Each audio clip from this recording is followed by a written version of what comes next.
how do we make human rights real?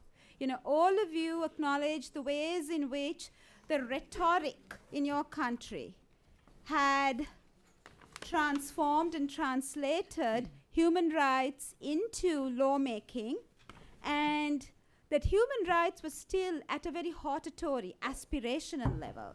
Your questions to me were all based on how do we make human rights real? How do we apply human rights? So what we are going to do at this panel is to look at the ways in which peacemaking, conflict resolution can be reimagined in the images of both men and women. And with that as our overarching theme, I'm going to look at and ask our distinguished panelists to focus on why is it that women are critical to peace building, and how can we integrate international human rights norms and make them really apply in lawmaking and in action. So my first question is to Kathleen Kunes, who's the director of the Center for Gender and Peace Building at the U.S. Institute of Peace. She's a distinguished scholar, a distinguished practitioner, and also a friend.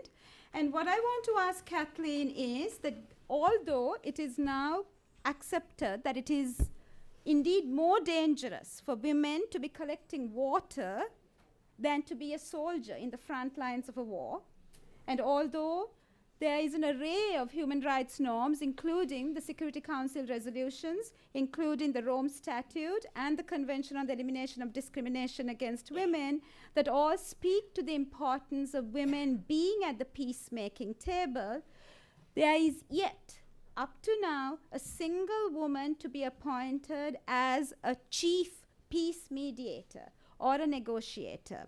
And as Graça Machel, who is the wife of Nelson Mandela, has said, if women are not at the table, they are relegated to shouting from the windows because they are not allowed through the door. So given this situation, how would you encourage and inspire these 44 women leaders who are in the front lines of conflict resolution and peace building in their communities and their countries to be at the table, and to bring more women to the table so that they could shape and inform peace building and redefine peace in the images of both men and women? Kathleen? Wow. Thank you very much. It's a privilege to be here with you all today, and thank you for the invitation, and to my fellow panelists. This is a very tough question, one in which we are working on every day with you. And though we might sit here in Washington, a lot of our work is in conflict and post-conflict settings. I'm going to answer the question by telling you about an effort that's been underway for several years to answer this exact question. It's called Lessons Learned on Women's Programming in Afghanistan and Iraq. We were wondering, what have we learned? What are the best practices? And what should we do as we move into the Arab Spring in Libya, in Tunisia, Egypt? We shouldn't use the bad work. We should emphasize the good work. And so over the period of 3 years, we've collected these stories from experts here in Washington, throughout this country, and throughout the world in what are called expert dialogues. And the surprising findings are as follows. Number one, make sure we look at a long-term strategy, not just a short-term. That's obvious. Engage rural and non-elites in the whole process of engaging women. Engage religious leaders. And the last big aha was, if we want to make change for women, we must engage men in the process. We have to begin asking these questions, which has led us into some new work. It is called Men, Peace, and Security. And why? Because what we're finding out is that unless we can, especially in conflict and post-conflict situations, replace the gun or violence as a symbol of power and help redefine masculinity in all our roles as women, and we have that role. We also sometimes unconsciously reproduce these ideals in our children. We have to begin recognizing that men can be our best ally in women's equality. So that is how I'm going to begin my answer. I'll come back again. That's wonderful. And Tamara, my question to you is the process of enshrining, whether it is the elements of the CEDAW, which all countries except for 6 countries have ratified. How do we enshrine the Security Council resolutions, the Rome Statute, into national lawmaking through constitutional reform? And I ask this question with several caveats in mind. You know, we just heard from Jerry that we need to move forward and that history should not be a barrier. But it is important to remember history. History is a reference point. And the Rwandan Constitution, in its preamble, does a very powerful job of remembering and reminding all Rwandans about the history of genocide. So, for example, the Rwandan Constitution, and this is a very powerful statement, states, "We, the people of Rwanda, in the wake of the genocide that was organized and supervised by unworthy leaders and other perpetrators that decimated more than 1 million sons and daughters of Rwanda, are resolved to fight the ideology of genocide and all its manifestations and to eradicate ethnic, regional, and other forms of divisions." So that form of remembering is important. And peace processes, peace treaties, constitutions embody both the history and the aspirations of a nation that is in the process of being transformed. So given this, the need to both remember, both need to regroup, and to enshrine international human rights norms into constitutions so that they have primacy, they have supremacy. How do we balance also the need to, in these countries that are transitioning, balance the need to also celebrate and honor certain social norms? So as both of you are very aware, the Tunisian constitution has this provision which states, international human rights norms will apply only so far as they do not violate social norms and religious principles. Now, that's an erosion of the supremacy and the primacy norms of international human rights norms. While Kenya did it very well under the leadership of Graça Machel, where the constitution states social norms and cultural norms shall apply only so far as they do not violate international human rights norms. So can you speak of that balancing and the need to enshrine international human rights norms into peace treaties? Okay, let me take the question on this way, and let me speak just from my own experience, which is really all I can do.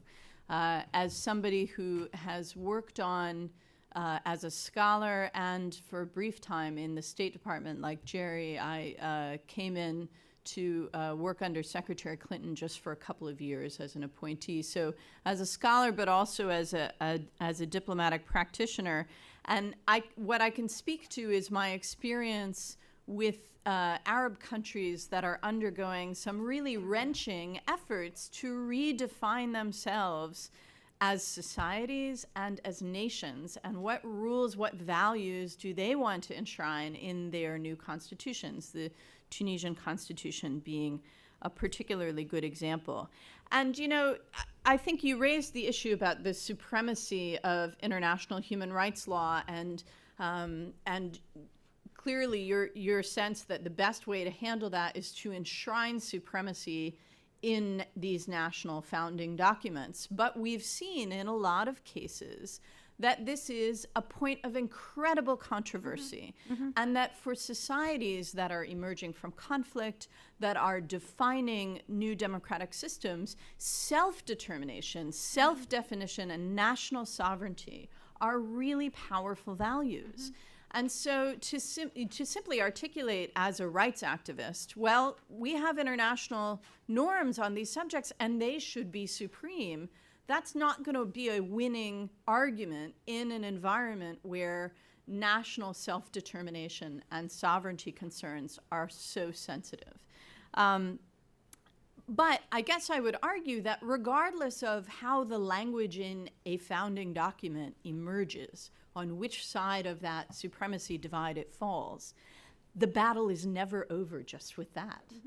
And I think this is really the key, that if you want to achieve a statement in your Constitution that all citizens are equal, regardless of gender, regardless of race, regardless of religion, if you want to enshrine the equality of citizens in your founding documents, you may be able to arrive at language through a political dialogue that will achieve your goal, but that doesn't mean you've won. You all know this, because every constitution will say, you know, in some areas, and we see this unfortunately on a lot of rights issues, we guarantee these rights according to the law, right? That law might be an international law, it might be a domestic law, but it's that daily struggle to interpret, to implement, to realize what it says on paper. That's the struggle. So what it says on paper matters because it's societal self-definition, but the society defines itself every day. And so I guess what that takes me to is the ongoing importance of the mobilization that you engage in as a political leader, as an NGO leader, the work that you do to organize that collective voice and to constantly bring it forward publicly so that all of society knows that demand is there, and to bring it to policymakers so that they know whatever the founding document says, whatever the law says, there is a social reality that they're accountable to. To me, that's the real answer. So that really, Tamara, is the central tension that you've identified and the central strategy to transcend that, that barrier. So on that note, I want to remind all of us about the ways in which the Rwandan women's movement came together post-genocide to do just what you have articulated, bring together and build and galvanize a movement that would then be the alternative voice, fill the vacuum of power and leadership, and enshrine in the Constitution a 30% quota for women.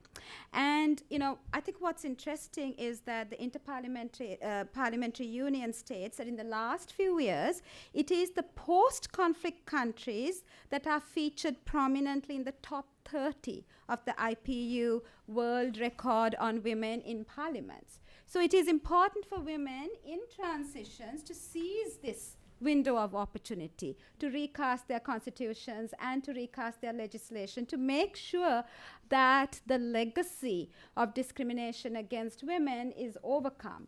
And that's what Rwanda did. That's what Timor-Leste, which is another successful case study of how women led with men transitions and are at the forefront of policy change, and is to some extent a more perfect or a less imperfect example of keeping the peace. And that is because women mobilized, women were at the table, and the women who were at the table made overtures to the women's movement to support and to form a powerful coalition and a powerful force to bolster the policy changes that were being made. So with that in mind, I want to turn to our delegates, which is such a wonderful opportunity for us to hear and learn from our delegates. This is such a shared learning opportunity where you are going to help not just inform our thinking, but the thinking of your 44 sisters. I want to ask our delegate, Mary Rett, who is the minister for housing and physical planning in the Republic of Southern Sudan, how she is doing what Tamara suggests, bringing together women's groups to support your agenda. How do you keep that momentum going? Because once you lose touch with the women who brought you into power, you lose power. Your power is eroded. So what are the strategies that you have put in place to make sure that your voice is heard along with the voices of your coalition? Thank you very much. Actually, one of the members of the Women Coalition, whereby we share a lot of issues that can keep us going ahead. It happened, I ran for an election and I contested, and the majority voters were women who were voted for me. And that through the programs of the constituency, I get in touch with them throughout the time. I visit them quarterly in a month, sit with them, share with them, discuss with them their problems, their programs that can make us go ahead, and also to give me feedback on what they need and how we can present it, because in the parliament we have a women parliamentary caucus that look into the women issues and see how we can get connected with the women in terms of their programs.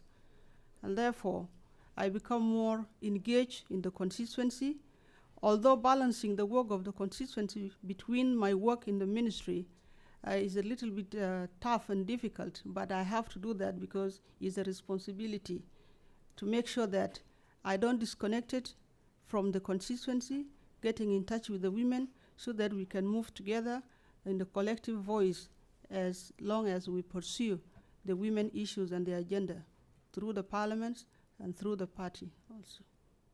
Thank you.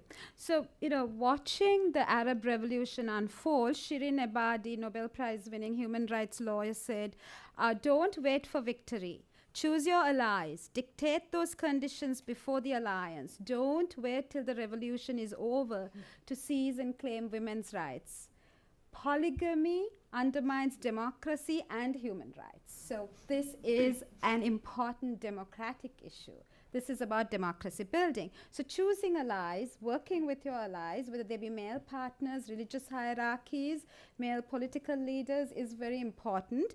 And my next question is, at the peacemaking table, the process is important, but the substance of the peace is important. We talked about this earlier in the morning, that human security has historically been defined in male terms. This is about border patrol, border security, not about human security. And with more women at the table, what we see is a paradigm change. So, for example, the East Timorese peace treaty calls for issues that have been historically marginalized. Issues of poverty have been made central to the peacemaking process. Access to property, access to employment for women, access to education for the girl child, as well as access to health care, post-genocide, post-conflict, and violence against women to be recognized as central to conflict resolution, so that issues that led to conflict may be addressed. So with that in mind, I'm going to turn to to Senesma Kresoja, who is also a WPSP delegate, and from the Republic of Serbia, who is a political advisor to the president, to speak about how women's issues can be made central to peace, to conflict resolution, and issues such as economic rights, social rights, rights to education can be redefined and reclaimed as national security issues. Okay, thank you. Thank you for giving me this opportunity to address and present the Serbian post-conflict settings from the gender perspective. When we're talking about Serbia, we are talking about post-communist, post-conflict, partially consolidated state, and actually, according to some sociologists, we are talking about one of the most closed societies in Europe. we are talking about post-conflict society, and in this context, maybe 18 years after 1995 Dayton Agreement and 1999 NATO bombing and starting solving the Kosovo issue. From that perspective, we can try to consider the role of women. And this is one perspective, and the second one is the after 2000, because September 2000 is somehow the crucial marking year when which was described by the fall of the dictatorship, or the fall of the Slobodan Milosevic regime.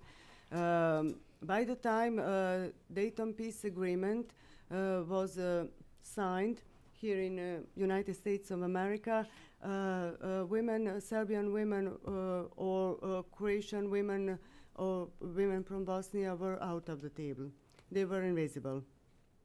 The fact that makes me really sad is that during the war, during the 90s, I mean since the 1991 to 1999, only few and sole women, mostly NGOs, women voices could be heard as voices of solidarity with the women. From Serbia, we can hear and see only silence. There was not any solidarity except few very brave women NGOs with women suffering in Croatia, in Bosnia, in Kosovo. And this is the great problem. And after 2000, after the new regime has been established, we are somehow suffering the implication and effects of that silence, because Serbian society is paralyzed and somehow living in that wall of the silence. We are in some kind of conspiracy. And that's why, beside the fact that we are the country and expecting at this moment starting process of negotiating the joining the European Union, and it means that the following decade would be dedicated to these processes of negotiating different chapters. We are in the process of adjusting our complete legal, economic, social, cultural, political system to the European Union. It means that despite the fact that our institutional landscape, especially that part of the gender equality, is almost perfectly adjusted to the European standards. When we turn this institutional landscape into reality, we will see in multiple ways different ways of marginalization of women. And beside the law on gender equality, beside the commissioner, beside the ombudsman, beside the old, very broad landscape of institutions, we could face the discrimination on the labor scene, in political representation, beside the fact that in our National Assembly, it means the level of Republic of Serbia, we got that 30% of quota. But key problem that Serbia is faced is the problem of corruption. And at this moment, there is any significant political option which is led by women in Serbia. And on the other hand, our women, 84 of them out of 250 national parliament are not women. They are members of political parties. There is no any sign of women's solidarity on that level, in that area of political articulation. And we are faced with quite serious problem that Serbian NGOs, women NGOs, are deeply divided and separated. They are turned after the 2000 into services of the different political options. Just a few stayed the credible, as Women in Black, for example, stay quite credible. On the other hand, women in politics are silent because they are only members and followers, so they are male leaders. And we will see deep gap in between that institutional norms and opportunities and reality. Thank you, Sneshana. I'm going to now ask our guests and our 44 delegates from around the world to ask our panelists questions, but we are going to cluster them so that we can take a group of questions. Yes.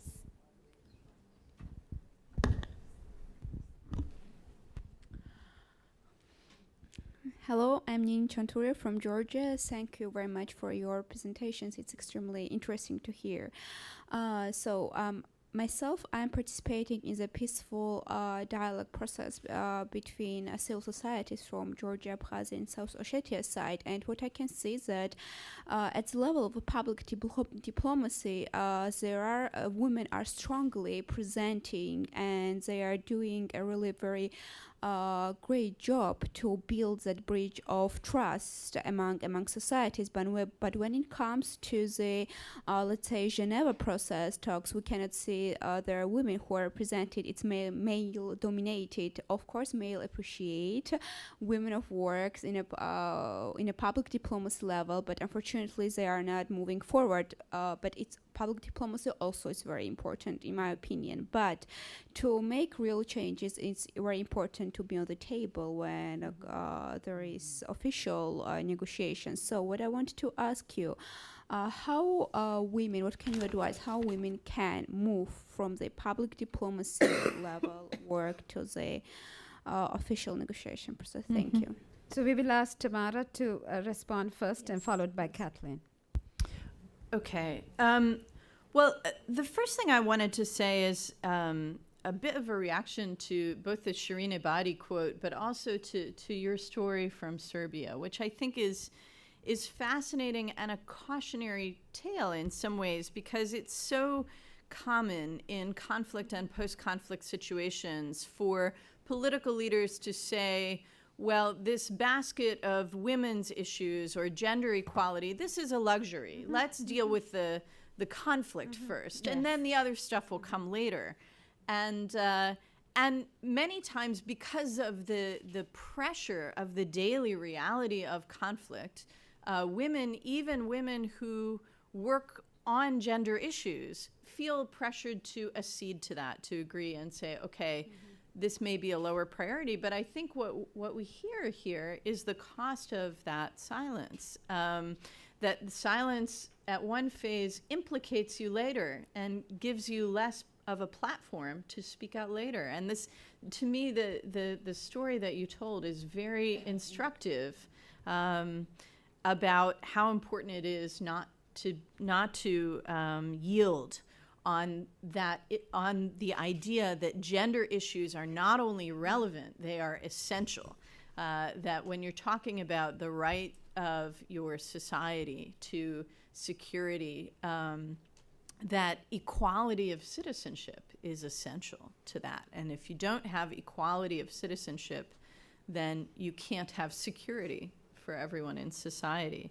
Now, when it comes to how do you get official representation? How do you get from the societal realm to the governmental realm? I think there are a couple different pathways, and we had a discussion earlier about leadership and the role of leaders in bringing people up and bringing the group up together. And so obviously there's a crucial role for leaders to bring women into the process. But let's be practical. Political leaders are politicians first. So what gives them incentive to bring women up to the table? Why would they do that? They would do that when they realize that those women represent a constituency that they need. And that's, I know that, how many of you work at NGOs? Can you just, yeah. So a lot of you are in the NGO community, and so you're mobilizing those grassroots constituencies. And it may be a symbolic decision by a politician, or it may be a numbers game. They look at your membership and they realize what a big constituency that is, but that's what's going to give them the incentive to bring you in. So I think that the relationship between grassroots advocacy and political decision making is crucial here. And so my answer would be that the work you're describing is not just public diplomacy. It's not just about raising these issues in society. It's also about demonstrating that there's a critical mass in society that cares. And once that happens, then politicians listen. The organizers tell us that we have to adjourn now, but this conversation is going to be continued over lunch. So, Kathleen, you're going to have your say. We're going to take more questions, I promise you, and you will also have your voices heard. I just want to make sure that we keep to the schedule because they have several meetings on the Hill. But thank you very much. But I'm not going to say farewell because we're just going to move to another place to lunch and keep our mics on. So can we take the movable mics with us and continue the conversation? I think because I promised, I'm going to take your questions so that we can take that with us to the lunch table. Do you mind giving her the... I'm going to have to apologize. Unfortunately, I have another meeting that I have to go to, so I can stay for about 15 minutes, and I would love to do that. But thank you so much for the opportunity to be with you. Well, we'll wait till we go to the next room. Yes, so I'm going to ask the panelists to sit together at the lunch. Sure. So that it's easier for us.